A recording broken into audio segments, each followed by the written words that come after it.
උතුම් වූ ධර්මදේශනය ප්‍රඥා නාලිකාව තුළින් විකාශය කිරීමට ප්‍රචාරය කිරීමට ධර්ම දානය සිදු කිරීම සඳහා වේයන්ගොඩ වල්ගම්මුල්ල ලිපිනේ පදිංචි සුසිල් ජේ අමරසේකර සහ සුධර්මා ඉදිරිවීර යන පින්වත් යුවල සහ පවුලේ සැම විසින් මෙම ධර්මදේශනය සඳහා දායකත්වය දරා තිබෙනවා. උතුම් වූ ධර්ම දානයන්ගෙන් ජනිත වන්නා වූ මහා පුණ්‍ය ශක්තියින්ගෙන් දායකත්වය දරූ පින්වත් යුවලගේ පරලෝ සැපත් දෙමාපියන් වූ ජී.ඒ. අමරසේකර නන්දා උඩුගම සහ අනුරාධපුර පදිංචිව සිටි ඊ.පී. ඩේවිඩ් ඉදිරිවීර සහ ආර්යවතී රණසිංහ යන අයට අත්පත් වේවා.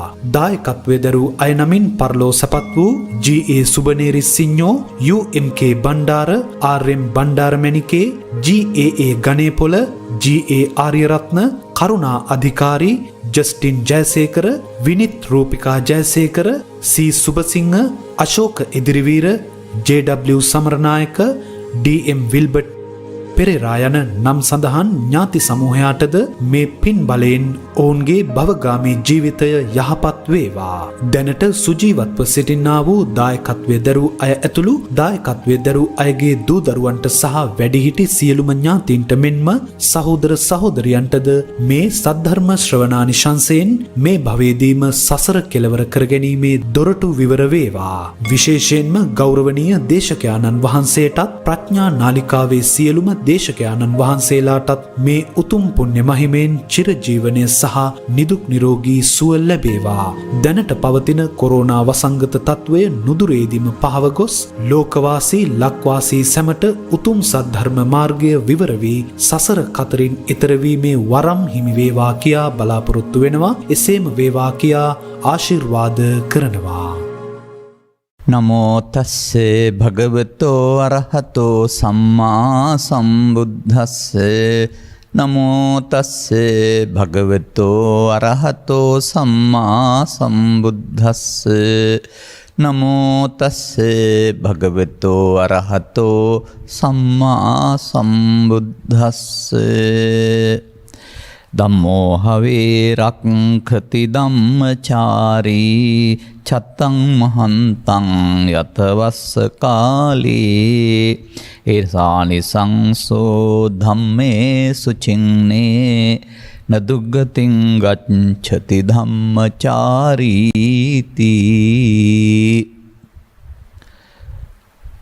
ප්‍රඥා රූප වාහිනී නාලිකාව තුළ විකාශනය කෙරෙන්නා වූ මෙම ධර්මානුශාසනාවෙහි සදහැබර අනුග්‍රහකවත් දායකත්වයේ දරුවා වූ පින්තුන් පින්වතියන් ප්‍රමුඛ ධර්ම ශ්‍රවණාබිලාසී සදහැබර පින්වතුනි, මාතෘකාව ධම්මෝහවේ රක්ඛති ධම්මචාරී. මෙහි අප හැසිරිය යුතු ධර්මය කුමක්ද? ධර්මය විසින් රකින්නේ කෙසේදයි පැහැදිලි කර දෙන සේක්වා. ඔබ අපට ලබා දී තිබෙන මාතෘකාව සරල නෑ, ගැඹුරුයි, විමර්ශනශීලී. මට මා මේ කියවන ලද ත්‍රිපිටක ග්‍රන්ථවල තිබෙන සාක්ෂි ආශ්‍රයෙන් මේ ඔස්සේ හොයා යන්න වෙනවා ඔබට ඇහෙන්න. පළවෙනි වතාවට නෙමෙයි මා පිළිබඳව හොයා ගොස් තිබෙනවා. ඔබට ඇහෙන්න හොයාන යන්න සිද්ධ වෙනවා. ඇතැම් සමහර මාතෘකා මෙතරම් ගැඹුරු නැහැ, සරලයි. ඒ සරල මාතෘකා ඔස්සේ ධර්ම දේශනා කිරීමේදී අපි වුණත් අවසානයේ ගැඹුරට තරම් නොයා ඒ පැත්තට යොමු කරන මට්ටමින් ධර්ම දේශනාවන් අවසන් කරනවා. එහෙම කොටසකුත් අවශ්‍යයි අලුතෙන් යොමු වෙන අය සඳහා කියන එක. ගැඹුරින් මේ කරුණු අධ්‍යයනය කරන්නෝ සලකත්වා තේරුම් ගනිත්වා. මේ ගාථාව අපි හොඳින් දන්න එකක්. සමහර චත්තං මහන්තං යසවස්ස කාලේ නෙවෙයි දන්නව ඇත්තේ, වෙනත් වචනයක් වෙන්න පුළුවනි. එතකොට මේක ගොඩ නැගිලි වල නැත්තම් විද්‍යාස්ථානවල ආදර්ශ පාඨයක් වශයෙන් තමයි භාවිතා කරනු ලබනවා. සමහර අය මේක Taman මේ තත්ත්වයේ ඉන්න කෙනෙක් කියන අය බවටපත් පෙන්වන්නට භාවිතා කරනු ලබනවා.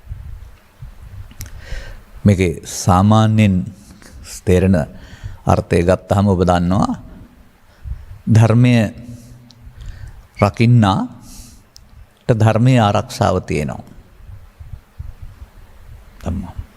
ඒක නිකන් හරියට මේ ගාථාව අනුව ගත් කල උදාහරණින්ම ලස්සනට ගැලපෙනවා.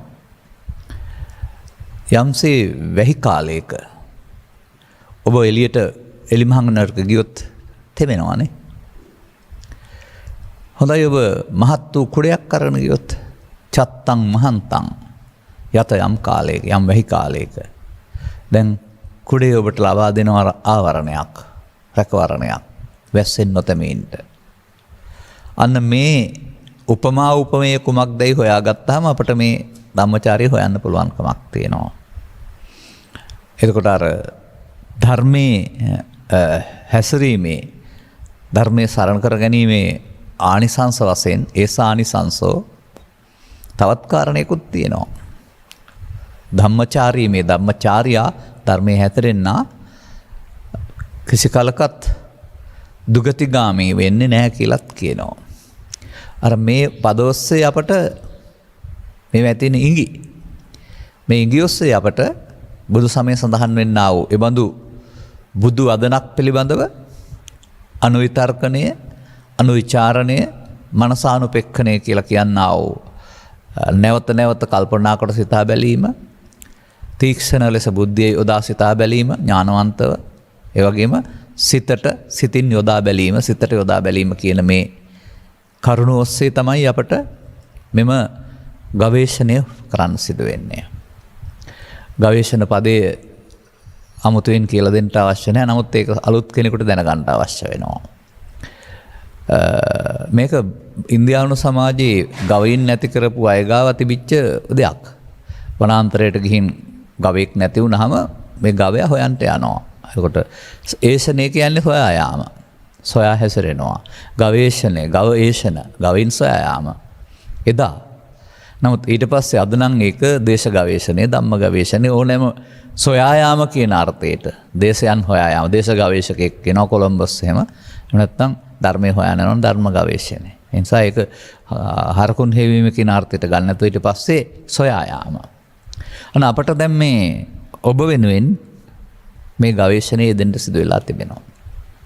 හොඳයි අපි ඔබට තේරෙන මට්ටමින් ගන්න. සාමාන්‍යයෙන් මේ සමාජයේ ජීවත් වෙන අපේ වැඩිහිටියන් මව්පියන් හොඳින් ජීවත් වෙනකොට මම දැහැමිව ජීවත් වෙන කෙනෙක් කියලා කියනවා. ඒ වගේම ධම්මේන ලද්දං සුපසන්නසිත චිත්තෝ කියන එකේ කියනවා දැහැමිව ලද්දේන් කියන එක ඔය භෝග උත්පාදනය සම්බන්ධයෙන් ගත් කල දැහැමිව ලබන්න ඕන කියලා දැහැමිව කියන වචනයක් පැහැදිලි කරලා තියෙනවා. ඒ වගේම ධර්මචාරී කියන වචනේ පැහැදිලි කරනවා ධර්මයේ හැසිරෙන කියන අර්ථයක්. එතකොට මේ රක්ඛති කියන එකේ තේරුම මොකද්ද? පිළිසරණක් රැකවරණයක් තියෙනවා කියන එක. බලමු අපි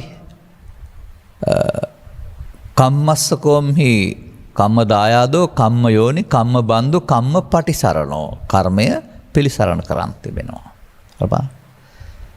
අන්න එතකොට අපිට මේ සත්ත්ව සමූහයා පිළිසරණ කරගත්තා වූ ජීවත් වීමේදී ඔහුට පිළිසරණ විපාක දෙන්නා වූ එකක් තියෙනවා කර්ම කියලා. කර්ම පිළිසරණ කොහොමද ක්‍රියාත්මක වෙන්නේ? ඒක අපි දුක් විපාක වැත්තට ගත්තත් ඔහුට ඒක පිළිසරණ වෙලා තියෙන්නේ විපාක වශයෙන් ගත් කල. ඒ නිසා පාප කර්මයේ පිළිසරණ කොටගෙන මිනිස්සයා දුක් විඳිනවා නැත්නම් අපාගතව දිගටම දුක් විඳිනවා. පුණ්‍ය කර්මයේ පිළිසරණ කරගත්තාම ආයු වර්ණ සැප ඉහාත්ම වශයෙන් සහ පරලෝ වශයෙන් මිනිසුන් අතර හෝ දෙවියන් අතරට පුණ්‍ය චේතනාව විපාකය. ඒ කම්මපටිසරණෝ පිළිසරණ. එතකොට ඒ කර්මයේ සරණ. ඒ වගේම තථාගතයන් වහන්සේ පහළ වී සිටි සමාජයේ මේ අපිට එලි කළා වූ සදහම් මග තේරුම් නොගෙන ගිය අය තවත් පිළිසරණක් හොයාගත්තා. ඒකත් කර්මමයි. ඒකට අපි ආනිජ්‍ය කර්ම කියලා කියනවා නැත්නම් ධාන කර්ම කියලා කියනවා. එහි පිළිසරණෙන් බබලව. දැන් මේ කර්මයේ සරණින් නැත්නම් කර්මයේ පිළිසරණින් සත්වයාට භවගාමී එකේ නරක එක අතහරින්න පුළුවන්, හොඳ එකට එන්න පුළුවන්, තවත් එකට යන්න පුළුවන්. හරි. ඔන්න එක අපි කර්මයේ පිළිසරණ නැත්නම් කර්මයේ සරණ. එක කර්මයේ සරණ. එතකොට අපට අර දැහැමි ජීවිතයක් ගත කිරීම ආදී කාරණා ගත්තහමත් ඒක දැහැමි කීව කතා කළාට ඒකේ විපාකයක් තිබෙනවා. ඒ පිළිසරණ තියෙනවා. සමහර විට ධානා පිළිසරණ නිසා දෙවියන් අතර හෝ අපාගත වීම සිදු වෙන්නේ නැහැ. කෙටි කාලීනව. පිනේ පිළිසරණ නිසා අපාගත වීම සිදු වෙන්නේ නැහැ. ඒ මොහොතේදී පස්සේ එහෙම වෙන්න පුළුවන්. නමුත් අගවචනේ ගන්න. මොකද්ද? නදුග්ගතින් ගච්ඡති ධම්මචාරේ. මේ ධර්මචාරියාට තවත් සහතිකයක් තියෙනවා. දුගතිගාමී වෙන්නේ නැහැ. හොඳයි. කවුද දුගතිගාමී වෙන්නේ නැත්තේ? චතුහ පායෙහිච විපමුත්තෝ කියන ගාථාව ආරම්භ බැලුවම හොයන්න පුළුවන්. එවනත් අපි මෙහෙම හිතමු.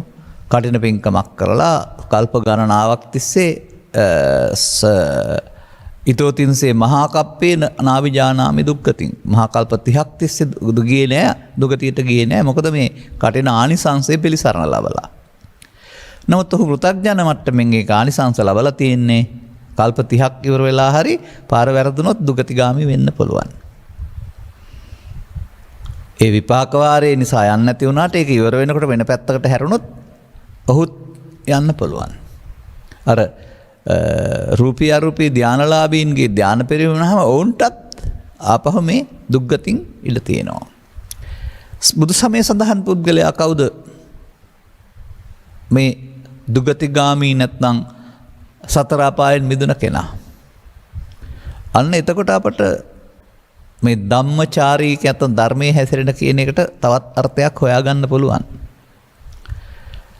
ඒක අපි කත්පල කළාට කර්මචාරීකේ හොඳ එක ධම්මචාරී දැහැමි කියන සමාජයේ භාවිතා කළාට අපි යන්න ඕන ගැඹුරින් හොයාගෙන. මොකද මේ ධම්මෝ හවේ රක්ඛති ධම්මචාරී.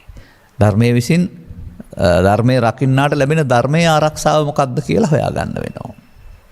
උපමාවෙන් තේරුම් ගන්නත් පුළුවන්කමක් තිබෙනවා. වැස්සනන් අතර වෙන්නේ නැහැ. නමුත් කුඩේ වැස්සෙන් නොතෙමී ඉන්න පිළිසරණක් හම්බ වෙනවා.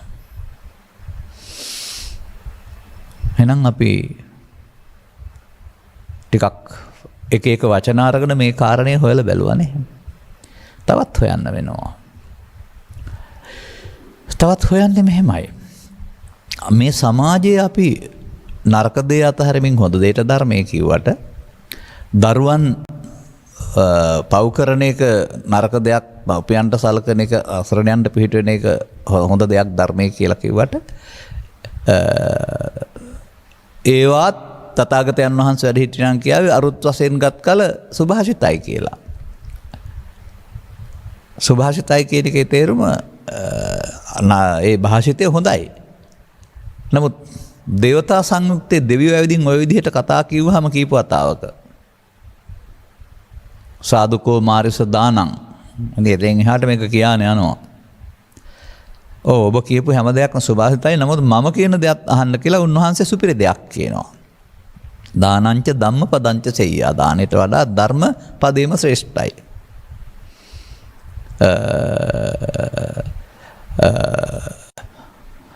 පුඤ්ඤානි කෛරාත සුඛාවහානි ඒතං බයං මරණේ පෙක්කමානෝ. මතුන් මරණ තුන්බියක් පුද්ගලයෙකුට තියෙනවා ජීවිතයේ ගෙවී යාම තුළ. ඉන් ගැලවෙන්න පින් කරන්න දෙවියෝ කියනවා. ඔබට ඒක මතක ඇති ගාථා දෙකක් වශයෙන් අපි පැහැදිලි කළා. උපනීයති ජීවිත අපමායු ජරුපණීතස්ස නසන්ති තානා. ජීවිතේ ගෙවී යනවා ටිකින් ටික ජරාවට එළඹෙනවා. එතකොට පිහිටක් නැහැ. ඒ නිසා මේ මරණේ බය දකින පුද්ගලයා සැපගෙන දෙන පින් කරන්නේ කියලා බුදුරජාණන් වහන්සේ ඉස්සරහා දෙවි යෝජනාවක් කරනවා. සුභාෂිතයි. නමුත් ඒ බුදුන් වදාළ දේ නෙවෙයි. ඔය උන්ට පේන දේ. ඒ නිසා මේ මහග යන පුද්ගලයින්ට පේන යම් මට්ටමකට ඒ පෙනුම හරි. ඒ මොකද ඔය විඥාන නැත්තම් මේ හඳුනන සිත කියන එකට මායූපවාංච විඥානං කියලානේ කියන්නේ. ඒකට Taman දකින්න ඕන දෙයක් හරි කියලා හිතෙනවා. සමහර විට මත්කුඩු විකරණ එක ඔවුන් කරන්නේ ඔවුන් හිතන ඇති හරි කියලා. එහෙම නැත්නම් ඒ වගේ ලෞකික ධාන වරණ එක හරි. දෙවියන් අතර උපදින එක හරි. නමුත් අර පුඤ්ඤානිකෛරාත සුඛාවහානී කියන එකට බුදුන් වහන්සේ දීපු මම කියන දේ අහන්න කියලා ඊට එහාට ගියාම මොකද්ද පෙන්වන්නේ? මරණයෙන් දුකින් මිදෙන්න නම් ලෝකාමි සංපජහේ සම්තිපෙක්ඛාති. කාම රූප අරූප භවත්‍රය ඔස්සේ ස්කන්ධ පංචකේ මමත්වෙන් අරගෙන විඳින එක පාපේ හෝ පින හෝ ධානය විඳිනවා මමත්වෙන්. එතකොට ඒක වේදිත සුඛය. ඒක අපහරින්ට මරණයෙන් මිදෙන්න නම් ශාන්තිය නැත්නම් මේ නිවීම අපේක්ෂා කරනවා නම් ඒක අතහරින්න. එතකොට එහෙනම් අන්න බුද්ධ වචනේ අර හැම එකටම වඩා සුභාෂිත දෙයක්, ගැඹුරු දෙයක්. ඒ මම උදාහරණයක් පැහැදිලි කළේ අන්න යනුව මේ ධම්මෝහවේ රක්කති ඔස්සේ අපි යන්න ඕන උන්වහන්සේ වදාළ තැනට. එතකොට ඒ ඔස්සේ ඔබට ධම්මචාරියෙක් වෙන්නට පුළුවන්කමක් තිබෙනවා ධර්මයේ හැසිරෙන්න, ධර්මය දැනගත්තාම. දැන් මගේ පැහැදිලි කිරීම අනුව ගත්තා නම් මේ පැත්ත පතා කරපුවා ඔක්කොම කම්මචාරී. කර්මයේ හැසිරීම. එතකොට කර්මයේ හැසිරීම විපාකවල ආවරණේ තියෙනවා. පුණ්‍ය කර්මය, ධාන කර්මය. නමුත් ධම්මචාරී ධර්මයේ හැසිරීම නේ. කර්ම මාර්ගය සහ ධර්ම මාර්ගය කියලා කියන්නේ දෙකක් කියලා මම කියලා තියෙනවානේ. කර්ම මාර්ගයේ හොඳ එක තුලත් ධර්ම මාර්ගය ගන්න පුළුවන්. නමුත් ධර්ම මාර්ගය වෙනම මාර්ගයක්. කර්ම මාර්ගයේ සංසාරේ විපාක දෙන්න කෙලස් නැත්නම් කර්ම බීජ රැස් වෙනවා. ධර්ම මාර්ගයේ කර්ම බීජ රැස් වීම අතහැරිලා වෙනත් ධර්මයකට පැමිණෙනවා. කොහොමද මේ ධර්මයට පැමිණීම පෙන්වලා තිබෙන්නේ? සම්මාදිට්ඨිකෝ බන්තේ උච්චති කිත්තාවනකවතෝ කිත්තාවතානකෝ බන්තේ අරිසාවකෝ සම්මාදිට්ඨිකෝ හෝති. ස්වාමීනි සම්මාදිට්ඨි කියලා කියනවා. ආර්ය ශ්‍රාවකෙක් කොපමණකින් සම්මාදිට්ඨියට පැමිණියේ වේද?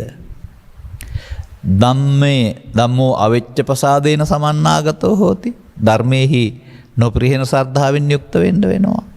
උජුගතස්ස දිට්ඨි ඔහුගේ දැක්ම ඍජු වෙලා තියෙන්න වෙනවා. ආගතං ඉමං සද්ධම්මන්ති. මේ සද්ධර්මයට පැමිණුනේ සද්ධර්මයට පැමිණීමේ සම්මාදිට්ඨියක් තිබෙනවා. මං හිතන්නේ අනිකුත් දේවල් ලෝකේ බුදුන් වහන්සේ පහළ වෙනකොට තිබුණා. පාපයක් තිබුණා, විපාකයක් තිබුණා, පුණ්‍ය කර්මයක් තිබුණා, විපාකයක් තිබුණා, ධාන කර්මයක් තිබුණා, විපාකයක් තිබුණා, දානක් තිබුණා, සීලක් තිබුණා, භාවනාවක් තිබුණා, මාපි උපස්ථානයක් තිබුණා, සාර ධර්මයක් තිබුණා. ඒවා තුල ඒවා බැහැර කරන්නේ යහපත් දේවල් කිසිවක්. ඊට එහා යන කිසියම් දෙයක්. මේ සද්ධර්මයට පැමිණීම කියලා එකක් තථාගතයන් වහන්සේ මිනිස් වගට, උන්වහන්සේ උපන් සමාජයේ ඉන්න මිනිස් වගට යෝජනා කරනවා විතරක් නෙමෙයි පාර පෙන්නනවා. එහෙනම් තවත් එහාට මේ ධර්මයට අර්ථයක් තියෙනවානේ. හරි. දැන් මා සාමාන්‍යයෙන් මේක මම මේ මෑතවක් වානුවේ කියමින් ඉන්නවා. සූත්‍ර දේශනා හරි, ජාතක කතා හරි, ගාථා හරි ගත්තම මේවා ධර්ම දේශනා වශයෙන් කතා කළාට මේවා ධර්මයට යන පාර පෙන්වන ඊතල ඔස්සේ ගියාම තමයි ධර්මය හමු වෙන්නේ. ඒකට උදාහරණයකුත් මම පෙන්වලා තිබෙනවා. ගම්බද ප්‍රදේශයක විශාල පිට්ටනියක බෝධි පූජාවක් හරි එහෙම නැත්නම් සංගීත සම්දර්ශනයක් හරි තියෙනවා. එතකොට අතුරු මාර්ග වලින් හැරලා යන්න තියෙන්නේ. ඈත ඉඳලා එන කෙනෙකුට හොයා ගන්න බෑ. එනම හන්දියක් ගන්න ඊතලයක් ගහලා තියෙනවා නම් පිට්ටනියට යන පාර කියලා ඊතල ඔස්සේ ගියාම තමයි පිට්ටනිය හමු වෙන්නේ. එතකොට ඊතල කියලා කියන්නේ මේ ධර්මයේ නෙමෙයි පාර. පිට්ටනිය නෙමෙයි පාර. ඊතල ඔස්සේ ගියාම හම්බ වෙන්නේ දේ පිට්ටනිය. අන්න වගේ ගාතාවක් හරි දේ සූත්‍ර දේශනාවක් හරි ඔස්සේ මම දකින්නේ ඒක පා මාර්ගය. එහි අර වගේ කිලෝමීටර් ගානක් දුර නැහැ මාර්ගය ශනික වෙන්න පුළුවන් මොහොතකින්. නමුත් මාර්ගයක් ගත්තාම තමයි ඵලය ලැබෙන්නේ. අන්න වගේ මේ සූත්‍ර දේශනා ගාථා හැම දෙයක්ම මම කියන්නේ ඒවා ධර්මයේ නෙමෙයි. ධර්මයට යන පාර පෙන්න එලි. දැන් ඔය මේ නිවන් පුරට මඟ පෙන්වන පහන් වැටක්සේ මණික් කොතින් අහස උසට බුදු රැස් විහිදී. මඟ පෙන්නනවා වගේ. එහෙම නැත්නම් PNPට නැග යන ගල් පඩි පෙළ නිහින් තලාවේ නිවන් මඟට පාර පෙන්නනවා වගේ. එහෙම කියලා ගීත රචනා තියෙන්නේ අර පාර පෙන්නනවා. අන්න ඒ වගේ අපිට එහෙමනම්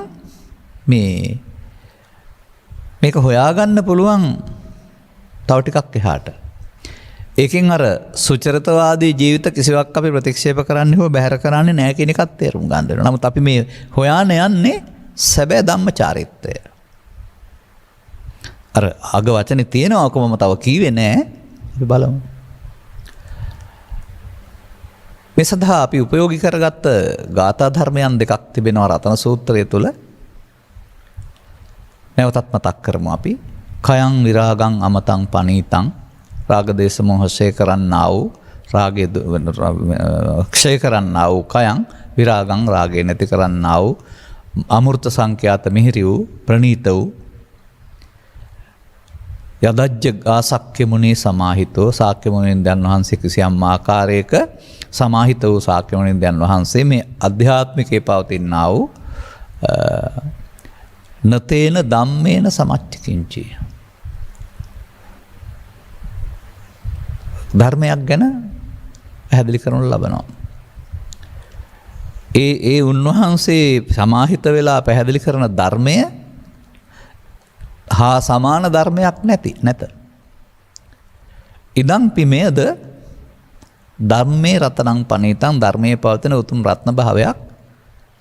ඒ සත්‍යයෙන් සත්‍යයට සුවේවා අර ධර්මයේ සරණින්.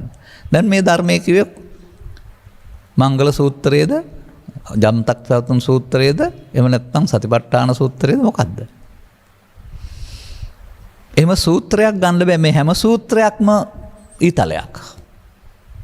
කොහාටද? ධර්මයට. අන්නේ ධර්මයේ සරණෙන් සත්වයින්ට සුව වෙනවා. එතකොට මේ ධර්මයේ සමහර විට අර කුඩේ වගේ වෙන්න බැරිද? අපි බලමු මෙහෙමත් තව අතදීප සූත්‍රයකිනුත් කොටසක් කරන් බලමු. අත්තදීපා භික්කවේ විහෙරත අත්ත සරණ අනඤ්ඤ සරණා. ධම්මදීපා විහෙරත ධම්ම සරණ අනඤ්ඤ සරණා.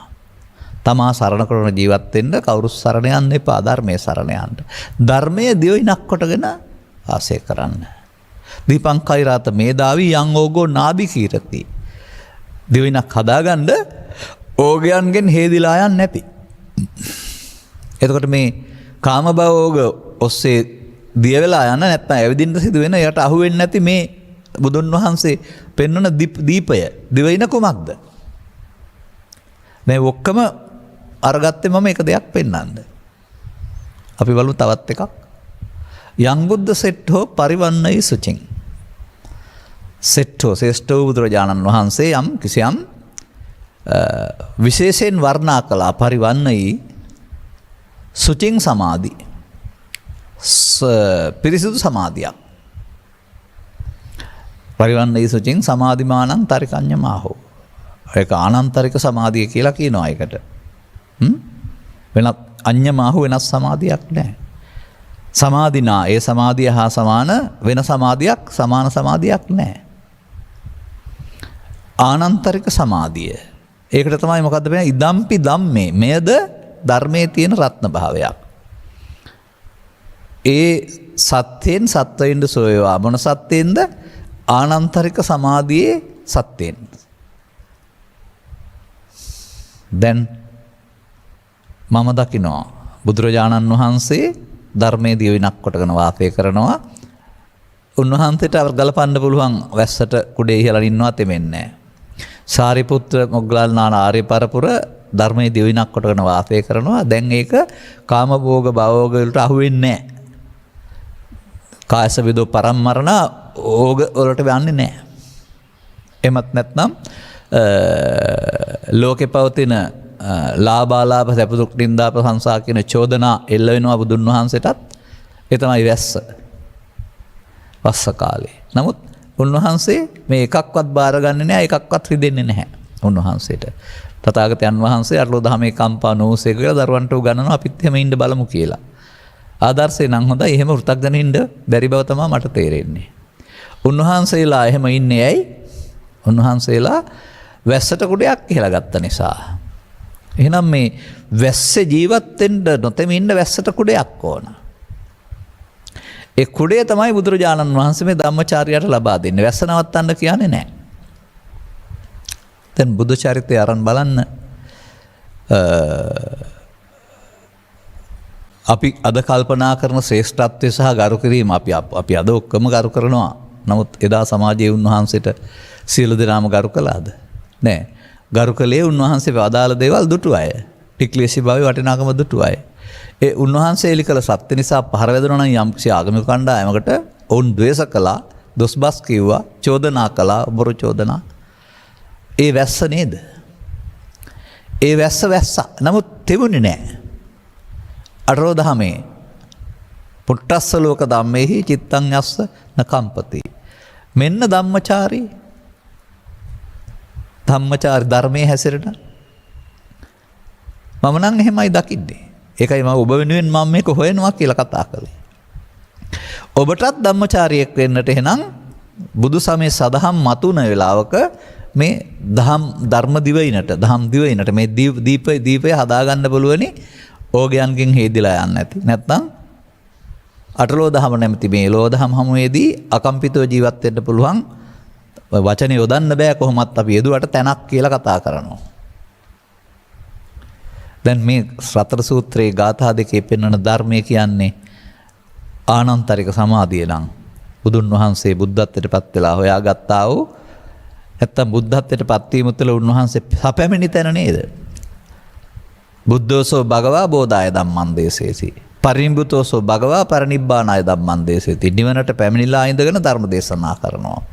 දැන් නිවන ජීවිතය තුළ තියෙන දෙයක් මේ නිවන නේද ධර්මය කියන්නේ. නිවන නැමැති ධර්මයේ සරණින් ලෝක ජීවත් වෙනකොට අරවල දහම වදින්නේ නැහැ.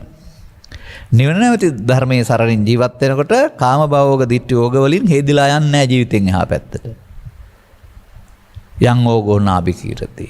නමුත් අනිත් දිවයිනවල් හදාගත්තොත් අත්දීපා ධම්මදීපා වෙන්නේ නැහැ. සෝකායස බෙදෝ පරම්මරණා දුග්ගතින් සුග්ගතින් දිව්‍ය සහවිතං බ්‍රහ්ම සහවිතං ඒ දිවයින් සදාකාලික නැහැ. මේ භවෝගයට කාමෝගයට අහු වෙලා යන්නේ නැති තැනක් නේද මේ ධම්මදීපා. දැන් හොයමු අපි තවස් වචනයක්. දැන් අග වචනේ ගන්න. තථාගත සමය තුල මම මතක් කළා මිනිසුන් පෘථග්ජන මට්ටමේ ඉන්නවා, දෙවියන් පෘථග්ජන මට්ටමේ ඉන්නවා, බ්‍රහ්මයන් පෘථග්ජන මට්ටමේ ඉන්නවා. එතනින් චුත වෙනවා. ඔවුන් හැමෝම එහෙට ගියේ මෙහෙ කරන ලද පාපයේ පින ධානය කියන කර්මවල විපාකයක් වශයෙන්. ඒ පාපයේ පිනේ ශේෂ ඔවුන්ගේ නැතුව නෙවෙයි. ඒ ධානවල විපාක ඉවරුනහම පාපයේ ශේෂය හෝ පිනේ ශේෂය හම් වෙන්න පුළුවන්. එතකොට එහෙනම් කොතරම් දියුණුණත් ආපහු දුගතිගාමීත්වයත් උරුමයි. හොඳයි මේ චතුහපායේ හිච විප්පමුත්තෝ චචාබිටානානි අබබ්බෝකාතුන් සතරාපායෙන් මිදුනේ වෙයි. සවදෑරුම් බරපතල අකුසල කර්ම නොකරන්නේ වෙයි කවුද? සෝවාන් පුද්ගලයා. සෝවාන් පුද්ගලයා නේද ධර්මයට පැමිණෙන කෙනා. එතනින් එහා පැත්තට නේද මේක සම්පූර්ණ කරගත්තාම ධර්මයේ නැමැති දිවයිනේ ජීවත් වෙන කෙනා, ධර්මයේ සරණ කරගන්න කෙනා. ඔබ මේ අර්ථයෙන් ධම්මං සරණං ගච්ඡාමි කියලා තියනවාද? අපි පාසල් අධ්‍යාපනයේ දහම් පාසල් අධ්‍යාපනය තුළ තෙරුවන් සරණක් පාවිච්චි කරනවානේ. මේ අර්ථයෙන්ද ධම්මං සරණං ගච්ඡාමි කියලා කීවේ නෑ. ධර්මයේ සරණ යාමි Tamanට තේරෙන මට්ටමින් හොඳ දේ හරි, බණ පොත හරි, සූත්‍රයක් හරි, ශ්‍රම දානය හරි, සිල් සමාදන් වීම හරි තමයි. නමුත් මම දකිනවා පෘථග්ජන මනුස්සයාට සරණ තියෙන්නේ කර්මය. එඳා වුන් කම්මං සරණං, කර්මයේ සරණ කරන ජීවත් වෙන අය. එහෙම නැත්නම් වුන්ට ලැබිලා තිබෙන්නේ බුද්ධං වන්දාමි, ධම්මං වන්දාමි, සංඝං වන්දාමි කියන එකේ විපාක. ඔය අපි බුදුන් දහම් සංඝුන් වඳින්නේ චාරිත්‍රක පාරිභෝගික උද්දේශික ස්ථාන තුර විවිධ දේවල් පූජා කරමින්. මොකද වැරදි කියන්නේ නැහැ, පුණ්‍ය කර්මයන්නේ. නමුත් ඒකට හම්බ වෙන්නේ මොකද්ද? විපාකයක්. ඒක කර්ම විපාක. ඒක කර්මක් ක්ෂය කිරීමේ කර්ම විපාකෙද? නැහැ. එහෙනම් බුද්ධං වන්දාමි අර්ථය වෙනයි. බුද්ධං සරණං ගච්ඡාමි ධම්මං සරණං ගච්ඡාමි අර්ථය වෙනයි. එතකොට මේ අපි කතා කරන තැන ඉඳලා කොතරම් ලිහිල් තැනකට, සරල තැනකට, නොගැඹුරු තැනකට මේක ගෙනත්ද තියෙන්නේ. ඒ නිසා බුද්ධෝත්පාදයක උපදිනවා. පාරම්පරිකව බෞද්ධ වෙනවා. දන්න දාන සීල භාවනාවන් කරනවා. කම්මං සරණං ගච්ඡාමි නම් වූ කඩතිරේ ඇතුලේ ඇරුණාම ධර්මයට යන්න පාරක් නැහැ. දැන් එහෙනම් අන්න ධර්මයේ සරණ කරගෙන ජීවත් වෙන්න ඕනේ. එතකොට පෙන්නලක් තියෙනවානේ. මොකද්ද? වැස්ස නතර වෙලා නැහැ. තද වැහි කාලයක්. ඒ වුණාට හොඳ කුඩයක් තියෙනවා. ඒ නිසා තෙමෙන්නේ. දැන් එහෙමනම් මේ ලෝකේ ජීවත් වෙනකොට මොන දෙන්න තිබෙන්නා වූ ජාති ජරා ව්‍යාධි ශෝක මරණ, ලාභාලාභ දුක් නිന്ദා ප්‍රශංසා අභියෝග මේවා එනවාමයි. අය බුදු වුණා කියලා හැම ලෝකයාගෙන් ඔය චෝදනා එල්ල නොවි තියෙන්නේ නැහැ. අපි ගැන කවර කතාවද එතකොට? නමුත් ඒවාට ප්‍රතිචාර දක්වන්නෝ කවරහුද? ඒවා නිසා සැලෙන ඒවා බාර ගන්න අය. එතකොට මා දකින්නවා මෙතන මේ ලෝකෙන් එල්ල වෙන අටලෝ දහමේ හොඳ පැත්තත් බාර ගන්නවා, නරක පැත්තත් බාර ගන්නවා. සිදුවීම වෙනයි, බාර ගැනීම උදම් මැනීම හෝ දුකටපත් වීමට හේතු වෙනවා. සිදුවීම සහ බාර ගැනීම අතර පරතරයක් තිබෙනවා. මේ නිසා සිදුවීම නවත්තන්න බැරි වුණාට බාර ගන්න නැත්නම් අපට ඒකේ වද වේදනාව නැහැ. දැන් අටලෝ දහමේ කම්පාව දුක නම් කම්පාව නැති එක නේද දුක නැත්තෙන්ද? දැන් මේ අටලෝ දහම සහ අපේ සිත අතර මේ බුදුරජාණන් වහන්සේ වදාළ කුඩේ ඉහළ ගත්තොත් ආවරණේ එනවා. වැස්ස නවත්තන්න මහන්සි උනේ නැහැ. ඒ නිසා අනුන්ගේ කටවල් වහන්න හරි චෝදනා වළක්වන්න හරි පුළුවන්කමක් ලෝකේ තිබිලත් නැහැ, ඇත්තෙත් නැහැ. අතුල උපාසකේ කතාවේ මම මතක් කළා ඊයේ පෙරේදත්. නින්දන්ති තුන්නිමාසීනං නින්දන්ති බහුභාවිනං බාණිනං මිතබාණින්පි නින්දන්ති. ඒක පුරාණ සිරිතක්ලු. මිනිස්සු අර දුස්සීලෝ බහුජනෝ කියන කට කතා තියෙන පුද්ගලයන්ගේ සිරිතක්. තුන්හිමාසීනං නිස්සබ්දව හිටියොත් ඒක වැරද්දක් පේනවා. බහුබාණිනම් වැඩිපුර කතා කළොත් ඒකෙත් වැරද්දක් පේනවා. ප්‍රමාණවත්ව කතා කළොත් ඒකෙත් වැරද්දක් පේනවා කාට හරි. ඒ නිසා ඒ ලෝක ස්වභාවයේදී මිනිසුන් හමුවේ අපට ඉන්න විදිහක් නැහැ. කොයි විදිහෙන් හරි කාට හරි වැරද්දක් පේනවා. ඒ වගේ අටලෝ දහම එදත් අදත් ඉදිරියටත් ලෝකේ වැස්ස වහිනවා වගේ මේ වර්තමාන යුගයේ සිදුවෙන සිදුවීම් වලදී අපට එල්ල වෙනවා. අන අපි මේ වර්තමාන සමාජය තුළ මේවට අඬ නොදොන වැළපෙන කම්පා වෙන හැටි ගත්තාම වැස්සට තෙමෙනවා ඔක්කොම. කුඩයක් නැතුව. අන තථාගත බුදු පියාණන් වහන්සේ අපට මේකට හිසට ඉහලින් කුඩයක් ඉහලන්න දෙනවා. වැස්ස නවත්තන්න යන්න එපා. කුඩේ යට ඉන්න තෙමෙන්නේ නැහැ. ධර්මය පිළිසරණ කොටගෙන ජීවත් වෙන්න. ධම්මදීපා විභික්කවේ විහෙරත ධම්ම සරණා නඤ්ඤ සරණා. අර ආගතං ඉමං සද්ධම්මන්ති කියන්නේ සද්ධර්මයට පැමිණීමක් තියෙනවා. සද්ධර්මයට පැමිණීමේ සම්මාදිට්ඨිය. දැන් දසවස්තුක සම්මාදිට්ඨිය කියන එක ගත්තාම මේක කර්මයේ හොඳ එකට පැමිණීමේ සම්මාදිට්ඨිය. නමුත් ඒකේ සංසාරයේ කර්ම විපාක. දැන් මේකේ ධර්මයට පැමිණීමේ කර්ම විපාක වලින් නිදහස්. එතකොට ඒ විපාක ලෞකික නෙමෙයි ලෝකෝත්තරනේ. දැන් ඔබට තේරෙනවා ධර්මයට පැමිණීම කියන්නේ කොතැනද කියන එක. දැන් ඉතිරි කාලය තුල අපි ඒක මොකක් හරි පෙළකින් හොයා ගන්න වෙනවා. එහෙනම් මේ පිළිබඳව තථාගතයන් වහන්සේ කළා වූ පුද්ගල විවරණයක් ඔස්සේ අපි යන්න වෙනවා. ඒක ඔබ කැමති ඕන පෙළකින් අපට යන්න පුළුවන්කමක් තිබෙනවා. අන්න මෙතනදී අපට පැහැදිලි වෙන කරුණක් තමයි අප මේ හැම දේවල්ම කළේ හොඳ නරක හරි වැරද්ද කියලා දෙකකට බෙදාගෙන විරතියෙන්. විරතිය කියන්නේ වෙන්වීමෙන්. මේක හොඳ නෑ එකෙන් වෙන් වෙනවා. ශික්ෂාපද සමාදානයක් තුළ වෙන් වෙනවා. එහින්දා පංචශීලයේ සිට උපසපන් සීලය දක්වා පවතින්නේ පුද්ගලයෙක් වශයෙන් පොරොන්දුවක් වීම තුළ වෙන්වීමක් විරතියක්. එතකොට ඒක ඒවැ යෙදීමෙන් ලැබෙනා වූ දුක් විපාකයෙන් ගැලවෙන්නට වෙන් වෙලා ඉන්නවා. නමුත් ඒක පද සමාදානයක් කරුණාම ඊට එහා ගැඹුරට ගියේ නෑ. නමුත් තථාගතයන් වහන්සේ මේ අපිව මීට වඩා ගැඹුරු තැනක සිට විවරණය කරමින් මේ රෝගේ මුල හොයා ගන්නවා. රෝග නිදානයට බෙහෙත් සැපීම උන්වහන්සේ කරනු ලබනවා. ඒ සඳහා තථාගතයන් වහන්සේ මේ වෙනම මේ අපි කතා කළ ක්‍රියාකාරකම් වලට ඉක්මවාගේ යම් යම් ධර්ම නියාම නැත්නම් ඊතල මාර්ග කීපයක් පැහැදිලි කරලා තිබෙනවා. අන්න උන්වහන්සේ ලෝකයා හමුවේ ධර්ම දේශනා කරමින් ඒ මාර්ග තමයි පෙන්වන්නේ. ත්‍රිලක්ෂණය ඒ ගැඹුර එක මාර්ගයක්. චතුස්සත්‍ය එක මාර්ගයක්. පටිච්චසමුප්පාද නිරෝධය එක මාර්ගයක්. සතර සතිපට්ඨානය එක මාර්ගයක්. කර්මක්ෂය කිරීමේ කර්මය එක මාර්ගයක්. මරණ සති තව මාර්ගයක්. මේ ඕනෑම මාර්ගයක් තෝරගත්තාම ඒ ඊතලයේ ඔස්සේ යනවා පිට්ටනියට. මේ ඕනෑම මාර්ගයක් තෝරගත්තාම ඒක තුළ සිතේ තිබෙන්නා වූ දුර්වලකම් ටිකක් මිය යනවා. දුර්වලකම් ටිකට කාමාංග කියනවා. කාමාංග ප්‍රහීන වීමෙන් වැදෙන්නා වූ ස්වභාවයට බොජ්ජංග කියලා කියනවා.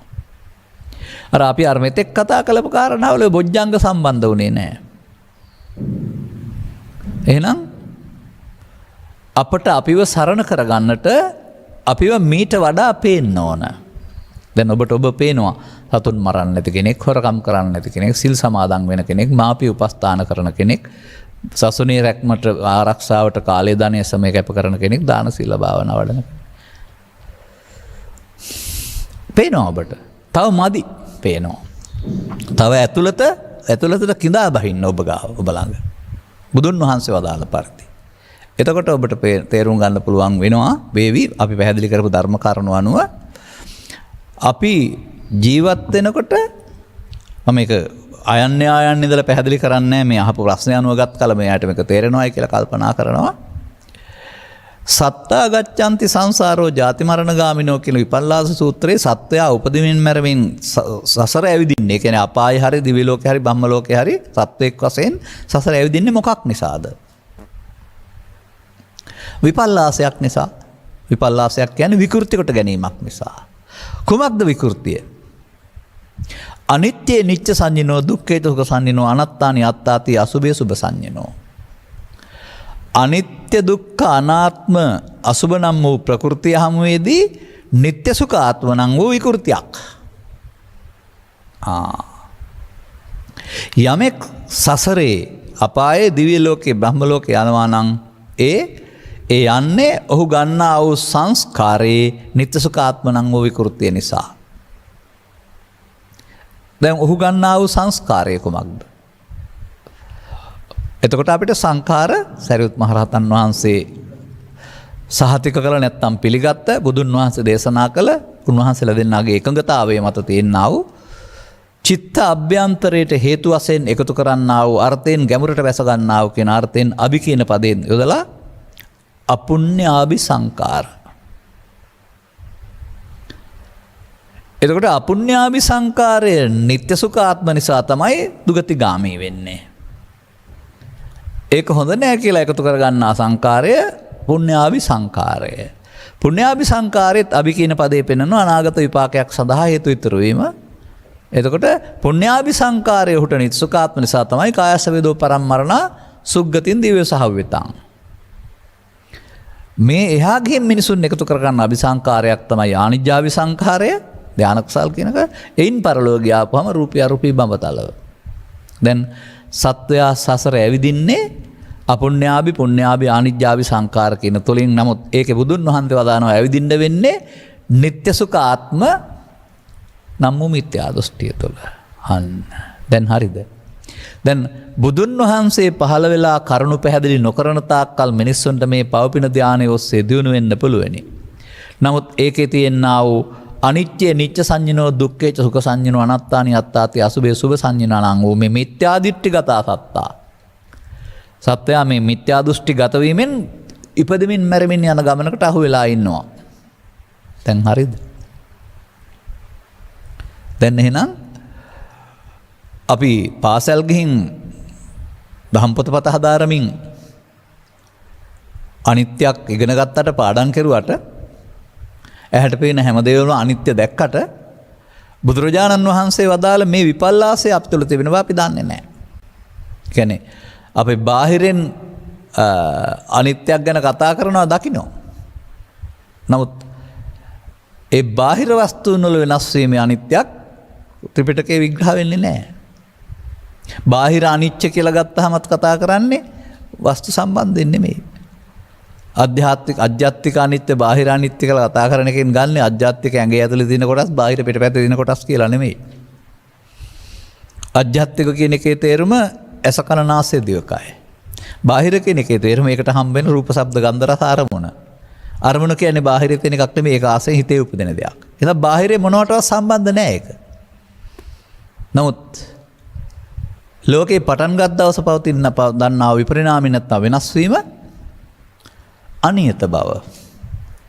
අනියත බව කියන එක බුදු සමයේ පෙන්වන අනිත්‍ය නෙවෙයි. ඒක තේරුම් ගන්න වෙනවා. අනියත බව පේනවා සාමාන්‍යයෙන් වෙනස් වෙනකොට. මහලු වෙනකොට පේනවා, කොලයක් ඉදෙනකොට පේනවා, ඇඳුම් දිරා යනකොට පේනවා. ඒක අපි හදාගත්ත මිත්‍යා දෘෂ්ටියක් අපේ දර්ශනයේ නොගැඹුරු බවක්.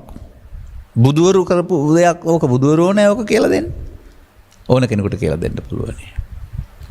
එසා බුදුරජාණන් වහන්සේලා දේශනා කරන ධර්මයේ අනිත්‍ය තියෙන්නේ, නිට්ටය තියෙන්නේ අபிසංඛාරවල. අபிසංඛාර තිබෙන්නේ රූප වේදනා සංඥා සංකාර විඥාන කියන ස්කන්ධ පංචකයේ සංඛාරය තුළ. එතකොට ඒ සංඛාරය පංචස්කන්ධයේ කොටසක්. එහෙනම් පංචස්කන්ධේ පවට නැඹුරු කරගත්තාම අපුඤ්ඤාවි සංකාර දැන් පංච උපාදානස්කන්ධය. පංචස්කන්ධය පිනට නැඹුරු කරලා උපාදාන කරගත්තාම පුඤ්ඤාවි සංකාර දැනුත් පංච උපාදානස්කන්ධය. පංචස්කන්ධය ධානයට නැඹුරු කරලා උපාදාන කරගත්තාම ආනිජ්ජාවි සංකාර දැනුත් පංච උපාදානස්කන්ධය. දැන් අපාය දිව්‍ය ලෝකේ බ්‍රහ්ම ලෝකයේ පංච උපාදානස්කන්ධෙන් මිදලා නැහැ නේද ගමනක් තිබුණාට. දැන් මොකක් නිසාද මේ ගමන යන්නේ? අනිත්‍ය දුක්ඛ අනාත්ම අසුභ දේවල් නිත්සුඛ ආත්ම සුභ සංඥාවෙන් මිච්ඡා දිට්ඨිගත සත්තා. අපි දකින මිත්‍යා දෘෂ්ටිය නෙමෙයි. සතුන් මරුවම පව් නැහැ කියන මිත්‍යා දෘෂ්ටිය නෙමෙයි. මව්පියන්ට උපස්ථාන කරන පින් තියනවා කියන සම්මා දිට්ඨිය නෙමෙයි. මේ සංස්කාර ධර්මයන්ගේ නිත්සුඛාත්මය අපි දන්නෙත් නැහැ එහෙම අරන් ඉන්න බව. නමුත් එහෙම මිත්‍යා දෘෂ්ටි ගත වීම තුළ තමයි මේ අර කර්ම මාර්ගයේ කර්ම පිළිසරණ කරන ඇවිදින්න වෙලා තිබෙන්නේ. දැන් මේ කර්ම මාර්ගයේ ඇවිදින සංසාර ගමනින් නිදහස් වෙන්න තමයි අර ඕගයන්ට අහු වෙන්නේ නැති දිවයිනක් හොයාගන්න කියලා කියන්නේ. එහෙම නැත්නම් ධර්මයේ ධම්මචාරී ධර්මයේ සද්ධර්මයට පැමිණෙන්න කියලා කියන්නේ. දැන් අන්න එතකොට එහෙමනම් අපිට අපි දන්නේ නැති අපි තුල සිදුවෙන දෙයක් බුදුන් වහන්සේ විග්‍රහ කරලා පෙන්නනවා. අපි මේ ජීවිතේ මවෙක් පියෙක් ගුරුවරයෙක් වශයෙන් ජීවත් වෙන්නේ. නමුත් එහෙම වුණාට තථාගතයන් වහන්සේ පැහැදිලි කරලා දානවා ඔබ තුල ක්‍රියාත්මක වෙන්නේ අරමුණෙන් අරමුණට ඉපදීමක් මැරීමක්, අරමුණෙන් අරමුණට ගමන් කිරීමක්, අරමුණට එන දේ සමග ඇලීමක් ගැටීමක් මුලාවීමක්. අරමුණ ලෝභ දේශ, ලෝභ මෝහ සහ දේශ මෝහ වශයෙන් ගැනීමක්. එහෙනම් අන්න තථාගතයන් වහන්සේ පෙන්වනු ලබනවා මේ සඳහා මාර්ගය පැහැදිලි කිරීමේදී ඔබ පංචස්කන්ධ පරිහරණය කරන කෙනෙක්. ඔබ ස්කන්ධ පහෙන් පහට මාරු වෙන කෙනෙක්. ස්කන්ධ පහෙන් පහට මැරෙන කෙනෙක්. ඒකට කියනවා ශනික මරණ කියලා. නමුත් ස්කන්ධ පහට එන දේවල් ඔබ මගේ සහ මම සහ මගේ ආත්මකට ගැනීමෙන් උපාදානස්කන්ධ හදාගෙන සසරට අහු වෙලා ධර්මයේ පිළිසරණින් ඈතට ගිහින් ඔබට ධර්මයේ සරණ නැහැ. දැන් ධර්මයේ දකීද බුදුන් දකී කියන වචනේත් අපි ගනිමු ඕන්න. වක්කලියට වදාළ දේ. වක්කලි බුදුන් බලන්න හිතන් ඉන්නවා ශරීරයෙන්. ශරීරය දිහා බලන් ඉඳලා මොන සැපතක්ද යමෙක් මාදසු ධර්මයේ දකීද බුදුන් දකී. ඒ ධර්මයේ කියලා වචනයක් තියෙනවා ධර්මයට යන පාර පෙන්වනවා ඊට පස්සේ. මොකද්ද? රූප වේදනා සංඥා සංකාර විඥාන කියන දෙකේ ඒතන් මම ඒතොමස්මින් ඒ සොම්යත්ත මම මගේ ආත්මකට ගත්තාම ඒක ධර්මයට යන පාර නෙමෙයි. නේතන් මම නේතොමස්මින් නෙමේ සෝවත්තා පංච උපාදානස්කන්ධය අනිදුක්ඛානාත්ම වශයෙන් බැලීම ධර්මයේ නෙමෙයි ධර්මයට යන පාර. අර මම පෙන්නන්නේ ඊතලයේ ඔස්සේ ගියාම පිට්ටනිය හම්බ වෙනවායි කියලා. එහෙනම් අනිදුක්ඛානාත්ම වශයෙන් බැලීම ධර්මයට යන පාරක්. ඔබ තෝරගන්න. එතකොට ඒක අනිදුක්ඛාත්ම වශයෙන් බැලීම මාර්ගයයි. මාර්ගයේ කෙලවර ඵලයේ ඇති. ඵලය අර සේදෙන්නේ නැති දිවෙන්නයි. එහෙම නැත්නම් අර ධර්මයයි. අර ඉදම්පි ධම්මේ රතනං පනීතං. දැන් මෙතන ඉන්නකොට තමයි අටලෝ දහමට අදාළ කිසිදු කාරණයක් සම්බන්ධයෙන් දැවීමක් තැවීමක් වැදීමක් නැති බව තේරෙන්නේ. බලන්න ලබාගත් මනුස්ස ජීවිතේ ඔබට ලබා දීලා තියෙන පරිකල්පන ශක්තිය බුද්ධිය ඔස්සේ මේ අපට පරිස්සම් කරලා තියෙන දහම්පත පතේ තිබෙනා වූ දහම් කරුණු ආශ්‍රයෙන් ඔබේ දැක්ම කොතරම් ගැඹුරු කරන්න පුළුවන්ද කියලා. හොඳයි කෙනෙකුට මේවා වැටහෙන්නේ මොකක් කළොත්ද? විතර්කණය, ਵਿਚාරණය, මනසානුපෙක්ඛණය කළොත්. එහෙම නැත්නම් කල්යාණ මිත්‍ර සේවනයෙන් සද්ධර්ම ශ්‍රවණය ඔස්සේ බුද්ධිය දියුණු කළොත් නෙමෙයිද? අපි බෞද්ධ කියලා ගෙදරට වෙලා හිටියොත් හරි බණක් අහන්න නැතුව හිටියොත් හරි පුණ්‍ය කර්ම කරන්න පුළුවන් වෙයි. නමුත් තමා පිළිබඳ ගවේෂණය හමු වෙන්නේ නැහැ. එහෙනම් තමා පිළිබඳ ගවේෂණය හමු වෙන්නේ නැත්නම් මේ සද්ධර්මයට පැමිණීමේ පාර අනුගමනය කරන්න තේරෙන්නේ නැහැ. එහෙනම් අපට වචනයෙන් කියන්න බෑ මේක. මොකද මේ සද්ධර්මයේ කියන එක වචනයක් යදුවට මේක අපට මේ පර්වතයක් වගේ එහෙම නැත්නම් ගුවන් යානයක් වගේ දිව්‍ය ලෝකයක් වගේ පෙන්වන්න පුළුවන් තැනක් නෙමෙයි. නමුත් ඒකට ලස්සන වචනයක් තියෙනවා. අසංකතං වූ භික්ඛවේ දේසිස්සාමි අසංකත ගාමිනී පටිපදං.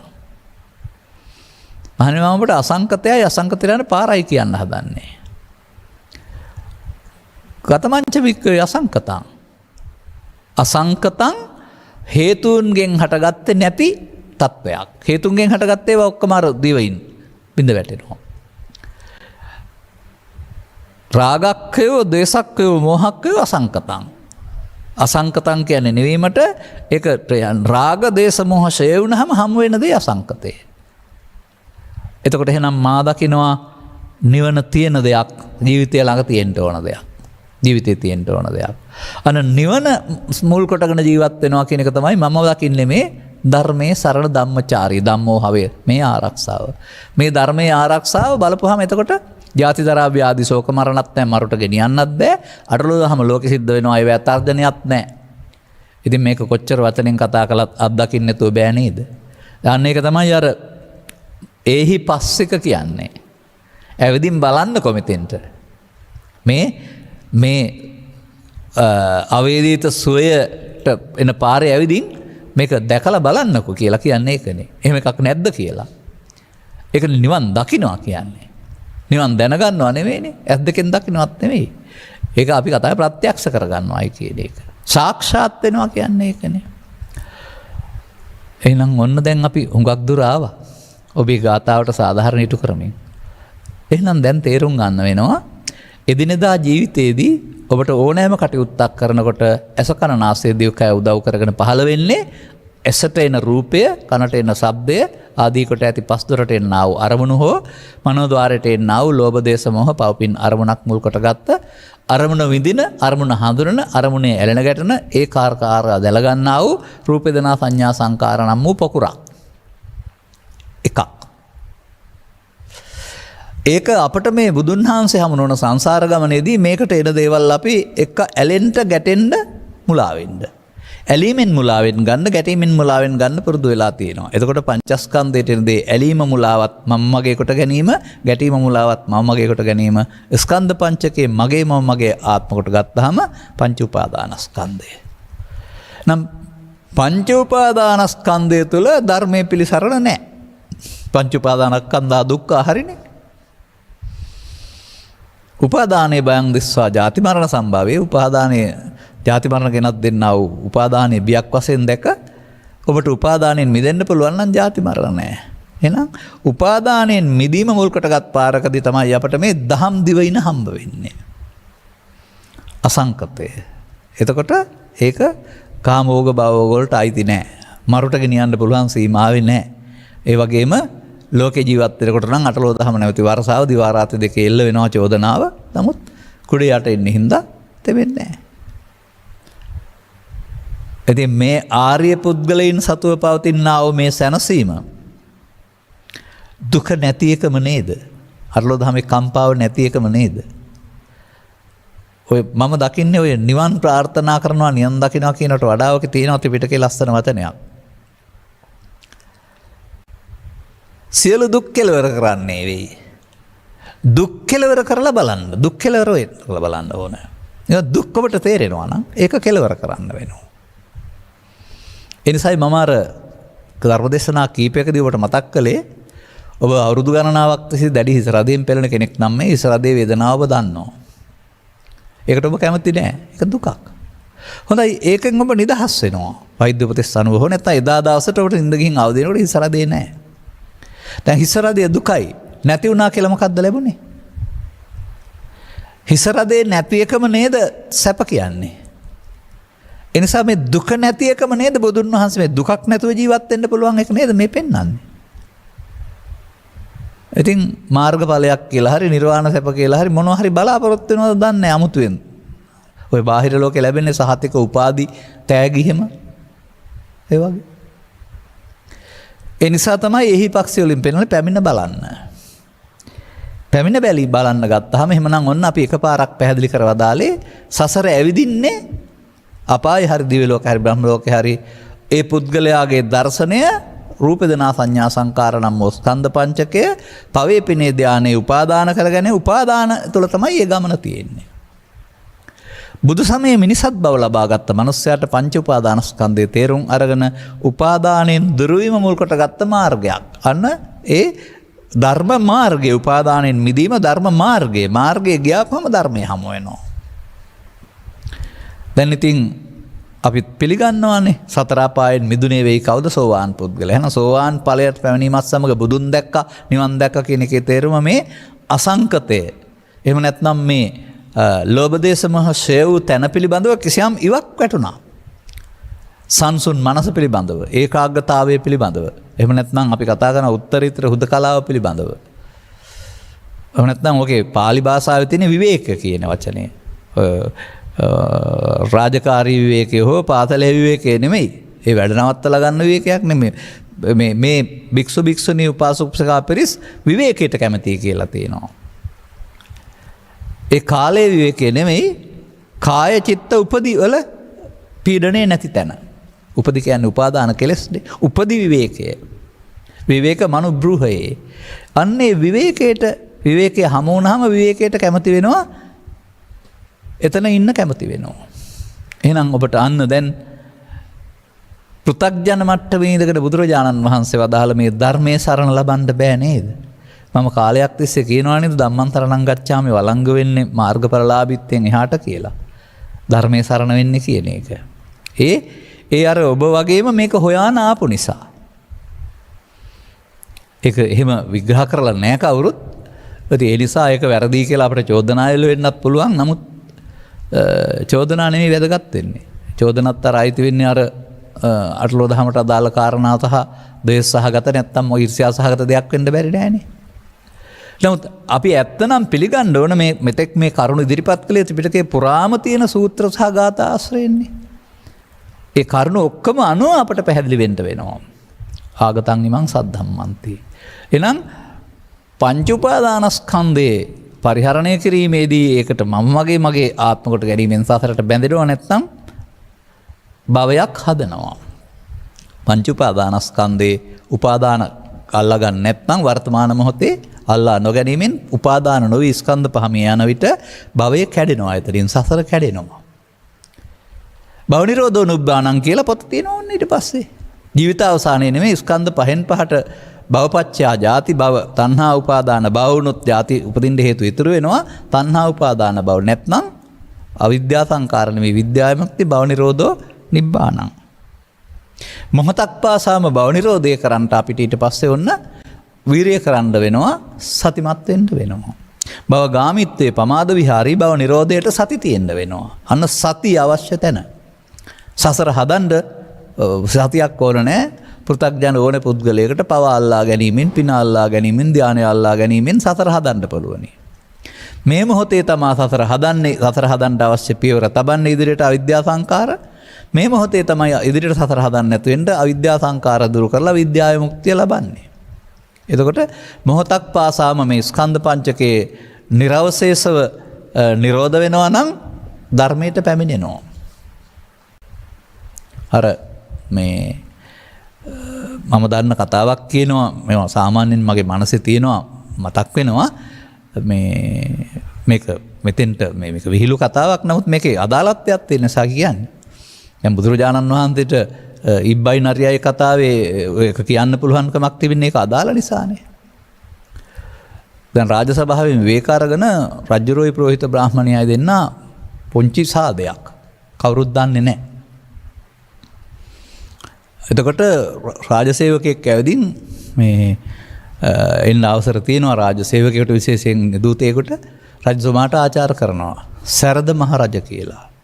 රජුරවන්ට මතක නැති වුණා මේ රජුරවකට ආමන්ත්‍රණය කරයි කියලා. මේ දෙන්න එකතු වෙලා රා කට්ටක් බිහි හිටියේ මහ ඇමතියයි රජතුමයි දෙන්න. බීලා බලාපිය කිව්වලු. සරද අර රා ටික සරද කියලා ඇහුවා කියලා තමයි රජුරවන්ට කල්පනා වුණේ. ඉතින් ඒ නිසා බීලා බලාපියක නැතුව බෑනේ. අන්න ඒ වගේ අපිට කියන්න තියෙන්නේ මේක කතා කරන ඉඳලා හරියන්නේ නැහැ පැමිණ බලන්න. එහි පස්සේක ගුණේ. එහෙනම් ඔන්න බලන්න අපි මේ සමාජය ගැන කල්පනා කරලා දැන් ධර්මයේ සරණ කියලා කොතනද මේ ඉන්නේ කියලා. ඒ නිසා සදහම් මාර්ගයේ යට වුණාම සමස්ත සමාජයේම ධර්මයේ සරණින් ඈතට යනවා. එතකොට කර්මයේ සරණ තුල ඉන්නේ සමාජය අපිරිහෙනවා. එවිට හොරකම, මැරකම, අල්ලස, දූෂණය, කොමිස් ගසා කෑම නොයෙක් දුස්චරිතයන්ගේ අනුපාතය ඉහළ යනවා. ඔබ දකින්නේ නැද්ද මේ සමාජයේ මේ පරිහානි ලක්ෂණය? ලොකුට සලකන්නේ ධර්මයේ සරණද? නෑ. අරවා තමයි බොහොම ලොකු දේවල් කොට සලකන්නේ. ඉතින් මේ තත්වෙන් අපි වර්තමාන රට මුදවා ගත යුතුයි. රට නෙමෙයි මිදෙන්නේ. රට අගා දෙන්නේ පුද්ගල ක්‍රියාකාරකම්. දැන් පුද්ගල ක්‍රියාකාරකම් වල මේ පැත්තට තිත තියන්න පුළුවන් වෙනවා නම් තමා වශයෙන් තේරුම් අරගෙන.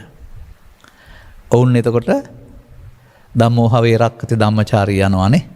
ඔවුන්ට තත්තම් මහන්තන් යතවස්ස කාලේ නැත්තම් මේ අටලෝ දහම හමුවේදී hina වෙලා ඉන්න අඩන්නේ වැළපෙන්නේ නැතුව ඉන්නට මේ ලබාගත් මාර්ගඵලයේ මාර්ගය ගැනීමෙන් ලැබෙන ඵලය නෙමේක සෝවාන් ආදී මාර්ගඵල වලින් ප්‍රත්‍යක්ෂ කටයුතු නිර්වාණයනේ. ඒක තමයි ධර්මය.